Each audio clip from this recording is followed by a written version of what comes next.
What's up guys, it's Nathan with Technology Smash, and today I'm going to be doing a video on kind of a mini review and a comparison between the new 2015 Moto G that I just posted a video of an unboxing on and my Nexus 6 that I also posted a video of.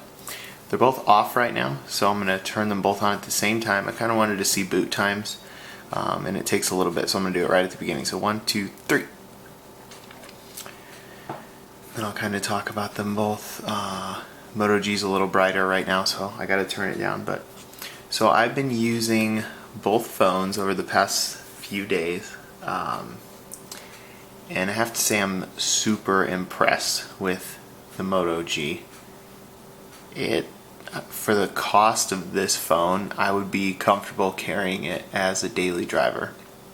There is one weakness that I found, and it would have to be the camera. Besides that, it's amazing what you're getting for the value. So it uses the same sensor as the Nexus 6 apparently, but no optical image stabilization, no 4K video, things like that. So there is a difference. You can see this already booted up. This is under Motorola, even though it runs pretty much Lollipop stock. This one takes a little bit longer. This is straight Google for Nexus. So good things about this phone. So the display is 720. Oh, it's not too bright, but on video it should look better right here. The display is 720p as far as I know. I hope I'm saying that right, but it looks great. It's very bright. It does get kind of washed out if you brighten it all the way, and I don't know if we'll even be able to. You can see how white it got, and the Nexus 6 is up now, so I have them set up very similarly. Well, I did. Let me just change the launcher too, but if you look at this and we go all the way, you can see the difference. This is pretty washed out. This is also the QHD display, so there is going to be obviously a difference there. So with the Moto G, the performance is incredible. I mean, for it being such a cheap device, like I said, and again, I have the 2 gigs of RAM and the 16 gigs of storage, so that's probably a lot of it. The 1 gig version, I don't know, 1 gig of RAM, I don't know how that's going to perform. And obviously I'm not going to find out because I have the higher end. It's only a $40 difference. I suggest, because of how smooth this runs, to just go with that if you can. But if you can see here, everything is very smooth. I haven't had any stutters on this phone. And for the cost, I mean, it just blows my mind how well it works. It feels good in the hand. It is obvious that it's plastic, but it's kind of a good thing. I mean, we're so used to these huge metal edge phones with premium materials. It's kind of nice to have a different feeling. I mentioned in one of my other videos recently that a lot of the stuff I use is flagship. This is not a flagship, although technically it is, because of how many Moto Gs Motorola has sold, more than any phone that they've ever made. So that says a lot. It's a solid phone. It's got even better with every generation, and I just like it. So a few of the things that I like, obviously Lollipop, and that it's pretty much stock. I do like the things that are added by Motorola, although I have turned off the camera twist. It was activating by itself. Didn't like that. I do have the chop still on, so 2 chops. We'll turn on the light. 2 more will shut it off. It also gives you an indicator too, which is cool. So if you have it just like this, 2 chops, we'll turn it on, and it'll tell you right there, flashlight is on, and then you can double tap and it'll shut off. So that's cool. I really like that you can customize the Moto G, so I have my red accent here with the black back. It does get kind of fingerprinty, but that's fine. The material here, this grip is great, feels good in the hand. I just like it a lot. There's not more I can say about the design and how it is. The phone just works. I must accidentally turned on airplane mode. So the thing that I don't like is the camera. It's not good pretty much at all. I've taken some photos. Well, hold on. I've taken photos inside that didn't look good. I haven't taken many outdoor photos with a lot of light, which other reviews I've been seeing say that it does take pretty great photos in that aspect. So I have 2 daughters, so I take a lot of photos inside in those kind of conditions. So this is a better option. My iPhone 6 Plus is even a better option. That's the one that I'll go to. Now that I have a couple of phones, that one can't be beat. So this is definitely not good for that. It doesn't look good. Other than that, I have no complaints. Little things like the raised, I don't know if it's going to focus or not, the raised power sleep wake button, or sorry, not raised, ridged, so you can feel it and you know which one it is. The buttons are clicky. They're a little mushy compared to the Nexus. You can hear that. This one is still clicky. So a couple of other things. So the speaker is only on the bottom. There is no 2 speakers like there are on the Nexus 6. So obviously the Nexus 6 has great speakers, especially compared to 1. You can't beat that. I'm going to turn this brightness back down. The screen's going to look a little different too, because you can see this one has like a Ghost Armor screen protector. This has nothing. It's just very shiny, so in case you're wondering. So these are set up very similar to each other. I just changed the widget up there, but they're the exact same launcher. They're both running Nova.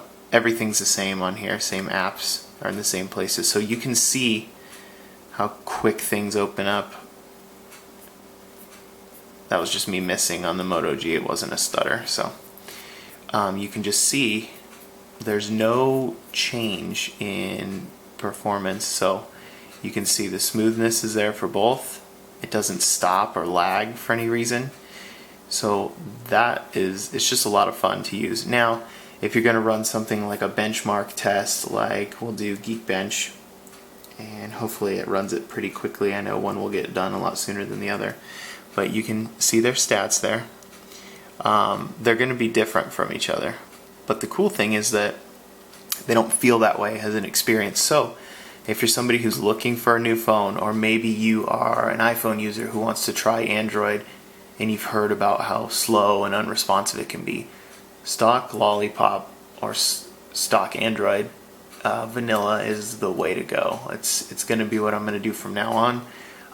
For at least for now, unless things change, I'm done with skins. I'm done with Sense. I'm done with TouchWiz. I've never used an LG phone that I liked either. It's so much quicker this way. So I know I'm kind of all over the place. I just wanted to give you guys kind of quick ideas on what I thought of both. Mostly, obviously, on the Moto G, because it's the most recent phone that's come out that I've reviewed. So here you can see the single core score and the multi-core score, so we'll wait for this one. The Moto G does take a little bit longer to finish, but yeah, they have the same basic design. You can see same curves. The headphone jack is on the top for both, and in my last video I accidentally messed up. The port is actually flopped around, so the wide part is at the bottom on this one, wide is at the top. I prefer it at the top like this. I would also prefer if they would put their headphone jacks on the bottom. So you can see there's not really a comparison here on the scores. They're about double for each side, but again, it's not all in the scores. It's how it performs, and I think that it does a great job. So if you can see, it kind of is comparable on the Geekbench scores to we won't go that because that's a tablet. That's a tablet as well. I guess the Nexus 4, it's better than that by about, what, 31 points. And then the single core for the Nexus 6 is at the top. There's nothing higher that's been logged for some reason. The highest thing is a Galaxy S5, when I know more phones should be showing. So multi-core score for both. The Nexus is closest, or sorry, the Moto G is closest to the tablet again, or the Nexus 4 is almost exactly there, and the multi-core score again is the highest on that. So both phones run awesome because both phones run stock Android for the most part. This has a couple of other features, and I'll show you those. If you go into settings and you go to, oh, I'm sorry, actually it's an app. Forgot. Moto up here, so you can do a couple of things. So you can do adjustments, so you can add things like sleep, so it'll automatically ask if you're going to sleep, or if you are asleep it will change certain settings, or if you're driving it'll add certain settings, which is cool. Actions that we talked about, so chop twice for the flashlight, which I showed you, and then twist for quick capture, so I'll turn that on so you can see what that looks like. So if the phone is even off and you do a little flick, it'll vibrate and then it'll open the camera. The camera's cool. The software is pretty cool for, you just tap to take a photo and it's quick. You can see how many I'm taking, and then you swipe over for the gallery here. So it's not slow by any means, just like I said, the camera is not the best. So the other spot in Moto is going to be display. So they have active display information, so wake the screen up when notifications arrive. We can do Moto display. So what that does is when it's off and you have it sitting down, something comes in, it'll pop up, or if you just tilt and look, it'll light up like that. You can hold down and view the notifications.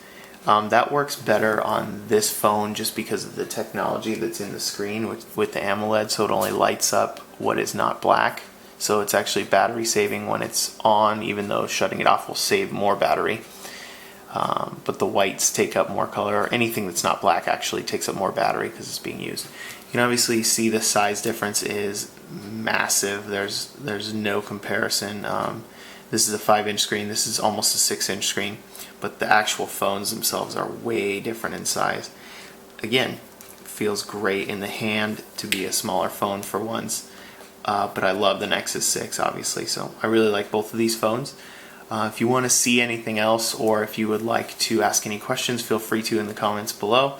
Sorry, this was kind of a rambling type of video. I didn't really want to put too many thoughts together, just wanted to say my quick things that I've noticed so far. But if you're in the market for a cheaper phone, there is no reason, this doesn't usually get that dirty, it must be my hands. There's no reason that you shouldn't consider the Moto G, the newest version. It is great. I would, like I said, I would use this as a daily phone. There's no reason I wouldn't. The waterproofing, all that stuff is just, this back, I like taking it off just because I know that those seals are there. So it's a very great option. It's going to be a great backup phone, or just one I want to use to do whatever. Won't use it for a camera, but the battery life, that was one thing I forgot to mention. The battery life is insane on this phone. It's insane. It's so great. It just lasts and lasts. Right now it's on a charge. It still has 88%, but let's take a look because it was shut off. Oh, the battery stats reset when I turn it back on, so they're not going to be accurate, but insane battery life. The standby time is the best on any Android phone I've ever messed with. So hopefully that shows well for the next Moto X that's coming out soon. Maybe the software will play a part in that and it will help. But yeah. So again, any questions, comments, you leave them below. Sorry for the rambling on, but hope you enjoyed the video, and I will see you in the next one. Thanks.